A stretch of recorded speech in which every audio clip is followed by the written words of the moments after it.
U.S. government agencies, including the Department of Defense, are taking concerted steps to implement a zero trust architecture to protect critical systems and data. Those efforts, including meeting specific cybersecurity standards and objectives by the end of fiscal year 2024. I'm Wyatt Cash at Scoop News Group, and here to talk about that effort at the Department of Education is the department's Chief Information Security Officer, Stephen Hernandez. Stephen, thank you so much for joining us. Wyatt, thank you for having me today.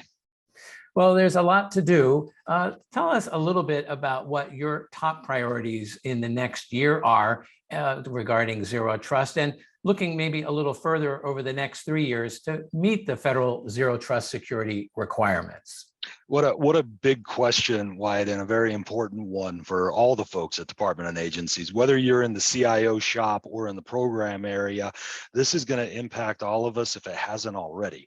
At the Department of Education, where we're focused right now is in a couple big areas. One, making sure we already leverage investments that are square in the zero trust space. Things like identity, credentials, access management, or ICAM. These are things that we've been doing for years, doing well. And now as we move towards modernization and zero trust, we want to make sure that we're taking everything that we've got that we can leverage and then finding those small gaps and making sure we're building them out. Additionally, we're looking at a lot of our what we call control fabric, or some folks call this the policy enforcement points. What do we already have on the books in terms of our maybe software-defined networking, maybe our existing data lakes around security information and event management, or SIEMs? Where do we have those existing investments we need to align? And as we look forward, we're really looking at that next iterative step. For us, that's a lot of work around security orchestration, automation, and response. So bringing more automation and more agile thinking to how we're working with security, both proactively and reactively. And then also really around the realm of, for us, what we call Secure Access Service Edge, or SASE. It's always fun to say. And SASE is about modernizing the idea of a hardware or a physical perimeter-based type of approach into more of a cloud-based agile approach as we monitor the interactions between our organization and untrusted networks like the open internet. Well, as you know, so many departments and agencies face a lot of silo issues. Talk to us a little bit about how the Department of Education is planning to implement zero trust principles across multiple networks or domains or functional silos. Yeah, that is a question near and dear to my heart. When we look at the department, we hold a third of the nation's personally identifiable information. We have $1.7 trillion accounts receivable. We have an incredible education mission about making sure education is available to anybody who's seeking it. And what that boils down to is a lot of partnerships. Just in like federal student aid, we have over 6,000 partners that we work with to facilitate, administer, and execute this program. When we look at the cloud service providers and vendors we work with, we have almost 40 of the major cloud service providers in our environment, whether it's software as a service, all the way down through infrastructure. And so for us, the silos become really, in many ways, contractual silos. Do we have a contract that isn't working for us in terms of that bidirectional security and risk conversation? And in some cases, a program or a relationship type of silo where federal student aid's been around for decades now.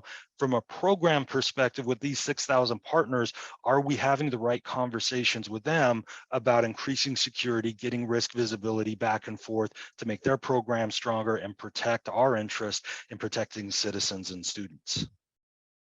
Well, that sounds like a massive array of partners to have to contend with. Really appreciate the scope of that for you. Next, let me ask, federal agencies have a lot of additional compliance requirements as they approach cybersecurity that's codified by law. What concerns do you have about federal zero trust adoption to ensure agencies are actually able to achieve comprehensive versus just a sort of check the box security protection method? It's a fantastic question. And the good news is inherent in how zero trust architecture is designed, it's going to be exceptionally hard to check the box and say, yeah, I'm doing it. Because things like enterprise-wide log management, where we're bringing in logs from all systems into one centralized function, so we can review it, not just historically, but proactively. These are things where it's like, you're either doing it or you're not. And it's going to be very hard to say, well, I've got a third of the portfolio doing it, and so I'm going to try to check that box. That's not what the OMB memos say, and that's not what the architecture says. So we're starting off with the right blueprint to make sure this isn't a compliance exercise, but we're really managing risk. The other part is that we have to be willing to talk about sharing. And that's not just the threat information, which is the first part of the executive order on cybersecurity, but it's throughout the executive order. And the M memos around zero trust talks about just how vital sharing information between systems, between programs, between organizations is going to be. And if we're not thinking about how we're going to construct those relationships now, they are going to be an impediment later. And so I think that's an important area that we should be at the forefront of our minds as well. Well, those are some really important and significant observations. So thank you for sharing that. And Stephen Hernandez, as always, thank you for taking a few minutes to share your insights on a really important topic in the federal government around zero trust architecture. My pleasure. Have a great day. Thank you.